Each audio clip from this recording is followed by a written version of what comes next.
तो सती ने कौन सी गलती कर दी? सती ने अपने जीवन से कथा को निकाल दिया। क्या निकाल दिया? कथा को। कब निकाला? कि एक बार त्रेता युग में ही और शंभु गए कुंभज ऋषि पाए। त्रेता युग में एक बार सती को लेकर के कथा सुनाने के लिए ले गए थे कि चलो कथा सुन के आते हैं। कुंभज ऋषि कथा सुना रहे हैं और कैलाश से उतर के आए हैं। कहां से? कैलाश से उतर के।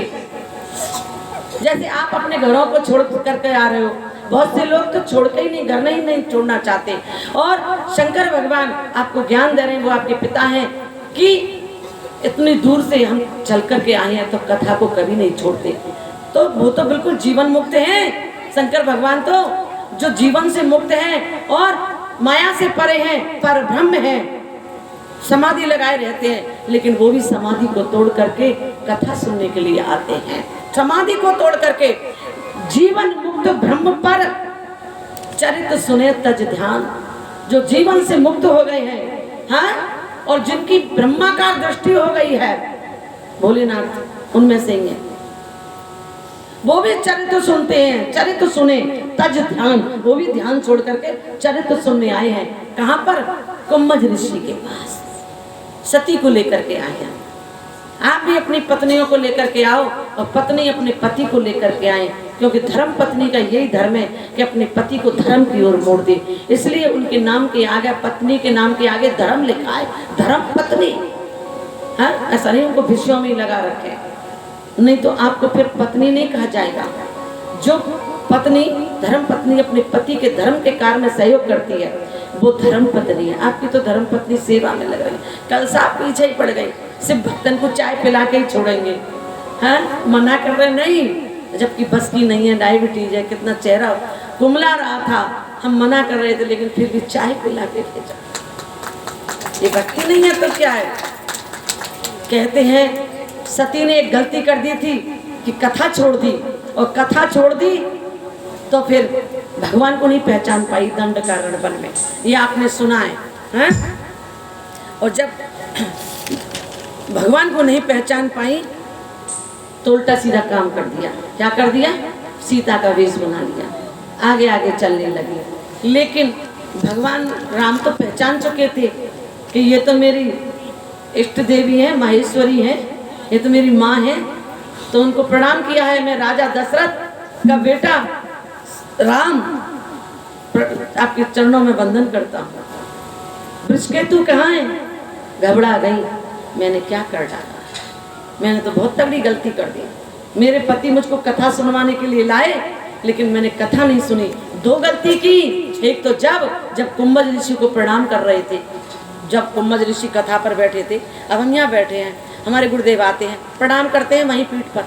क्यों करते हैं? शिष्य को कर रहे हैं, शिष्य को कर रहे हैं क्या?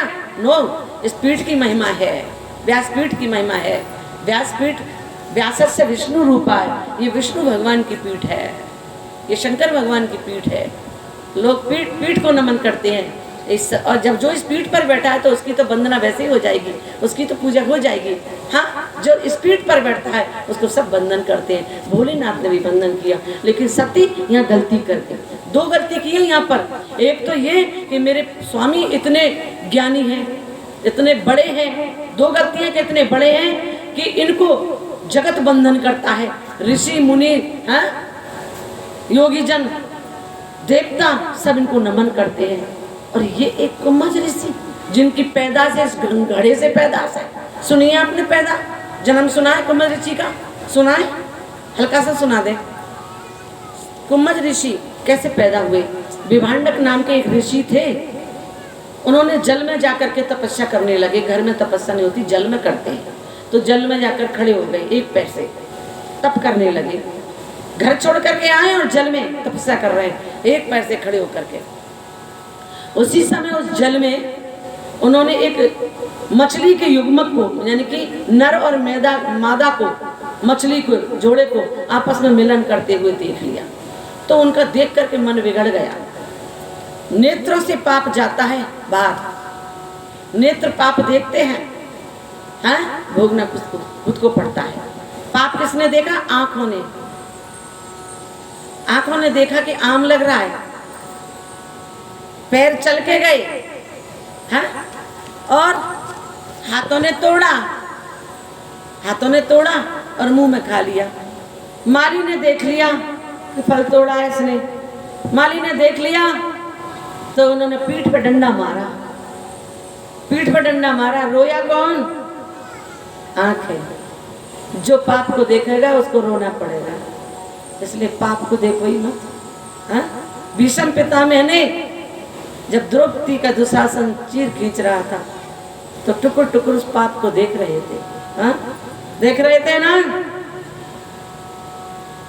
और भीष्म पितामह कह रहे हैं भगवान कृष्ण ने जब सरसैया पर पड़े थे कि मुझे 99 जन्म की याद है, मैंने पाप नहीं किया। ये कौन सा जन्म है जो मैं आज सरसैया पर पड़ा हूं? लेकिन वहां पर द्रौपदी हंस गई, कहने लगी कि तुम 99 जन्म की बात कर रहे हो, तुमने तो अभी वर्तमान में ही पाप किया है। बोले कौन सा? जब मेरी चीर दुशासन खींच रहा था, मुझको निर्वस्त्र कर रहा था, तुम टुकुर टुकुर देखते रहे, तुमने किसी को रोका नहीं। माना कि पांडव उस समय धरोहर बिक गए थे जुआ में, तो वो नहीं बोल सकते थे, वो दास हो चुके थे उस समय, वो नहीं बोल पाए। लेकिन क्या तुम भी कोई बंधन में थे क्या? तुमको किसने बांध दिया? तुम भी बिक गए थे क्या? हाँ? तब भीष्म पितामह कहने लगे, मैंने दुर्योधन का अन्न खा लिया था, और जैसा खाओगे अन्न वैसा हो जाएगा मन, जैसा करोगे संग वैसा चढ़ जाएगा रंग, जैसा पियोगे पानी ऐसी हो जाएगी आपकी वाणी। दुर्योधन का अन्न, इसलिए ऐसी दुरात्मा का भी भोजन नहीं करना चाहिए, अधर्मी का, जो बुद्धि बिगड़ जाए।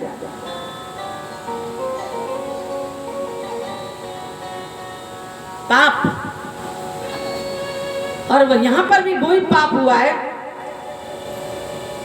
शंकर भगवान कथा सुना के लाने पहला पाप किया कि मेरे पति तो बहुत स्वामी है, सब कुंभज ऋषि तब ब्रह्मांडक तपस्या कर रहे हैं, युग्मक जोड़े को देख लिया, मन बिगड़ गया। देखने से मन बिगड़ा तो पाप हुआ ना, मन ही तो पाप करता है? तभी तो हम कह रहे हैं कि मन से कथा सुनो, क्योंकि मन ही पापों की ओर ले जाता है और मन ही आपको धर्म की ओर ले जाता है। ये मन बहुत खतरनाक चीज है। मन से कथा सुनो। मन कहाँ चला गया विभांडक ऋषि का? उस मछली के युग्मक जोड़े में, और जैसे उन्होंने उसको देखा काम भाव आ गया। कहाँ तपस्या करने निकले थे, काम भाव आ गया, और जैसे काम भाव आया उनका ओज, उनका शुक्र धातु, उनका वीर्य क्षय हो गया और वो जल में बहने लगा। अचानक एक हिरनी वहां जल पीने के लिए आई, उसने वो बहते हुए शुक्र को, ओज को विभांडक ऋषि को पान कर गया।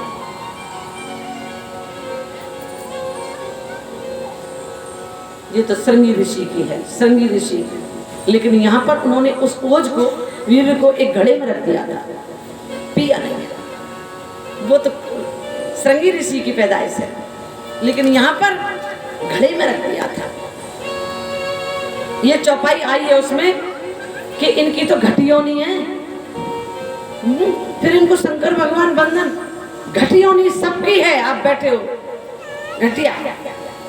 लेकिन जो भगवान का भजन करता है, कीर्तन करता है, कथा सुनाता है, हाँ, वो वंदनीय हो जाता है, वो पूजनीय हो जाता है। शंकर भगवान कुंभज ऋषि को वंदन कर रहे हैं, जबकि घटिया योनि है। हाँ, नारी की तो अदम से अदम, अदम एक नारी, हाँ, कितनी अदम बताया है नारी को। तो अगर नारी भक्तिमय हो जाए, ज्ञान में हो जाए, वैराग में हो जाए, त्याग में हो जाए, तो वो भी वंदनीय हो जाती है, वो भी वंदनीय हो जाती है। व्यक्ति का आदर नहीं है, व्यक्ति के व्यक्तित्व का आदर है, गुणों का आदर है, व्यक्ति का क्या आदर। इसलिए कथा हमको ज्ञान कराती है, कथा से हमको जीना आता है।